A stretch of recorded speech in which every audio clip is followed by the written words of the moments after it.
Hi, Rain. How you doing? All right. Yes, this project is a blast. I totally agree. Um, this is interesting. I think this is really interesting. And listen, every time I used to do a lot of album work uh, several years ago um, in a couple of different cities, bands ranging from Athens, Georgia, Atlanta, Cleveland, Columbus.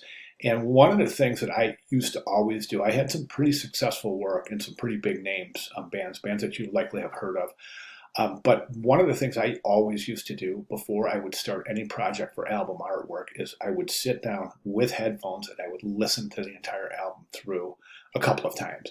So when you say that I use a different, where is it? Where did you say that? To show you what type of band they are and how it feels to listen to music. I think that's just a really profound statement. So that's outstanding and really points to an effective technique in developing conceptual work.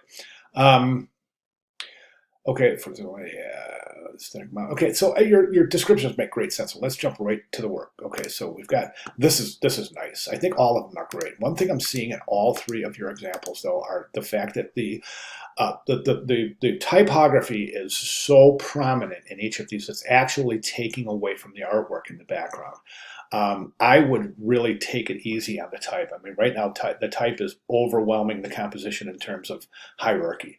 Try to finesse the type into the composition instead of just really huge plastered right over it. And it actually these ones are even more so. So I mean, I don't really see any advantage in inverting that and turning it backwards. And same thing with this. I think this one, honestly, this is the weak link of the three. I think the image is really fantastic.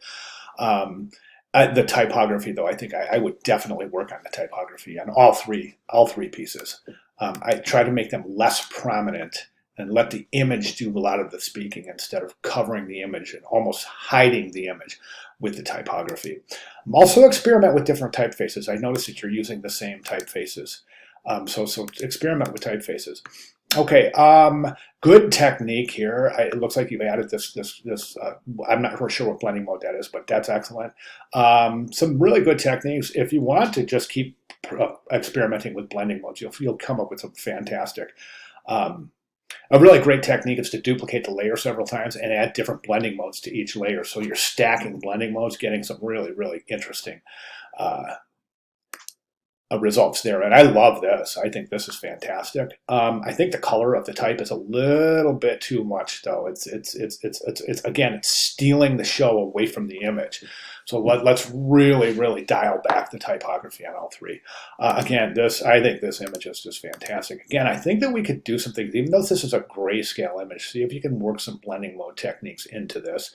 And then you've got this wonderful negative space over here. And I think just some of these areas is a wonderful place. I mean, watch my cursor, local natives right down here. Just forget inverting and that. I don't really see any sort of conceptual ties or any conceptual advantage of inverting the type, making it more difficult to read. I would just assemble your type. You could place the type right down here in local natives. It'll look beautiful. The only other thing I recommend in all three of your examples is, and if we take a look over in the examples from the week 3 exercise typographic album covers page, we can see all three of them have not only the name of the band, but the name of the album as well. And quite often the name of the album is where the conceptual ties come in, right? We can see it here, can come out and play. We can see it with the playground here. We can see it here. We can see it with the doll. So you want to add an album cover, I'm sorry, an album name as well as the band name as well. Okay, so those are my recommendations moving forward. Great start. Keep experimenting. Push your creativity to levels you didn't even know existed. Really push this one. I'm sorry, Rain. I think it's really going to be effective. So fantastic start. If you have any questions at all, please let me know. I'll be glad to make any necessary clarifications. Thank you very much.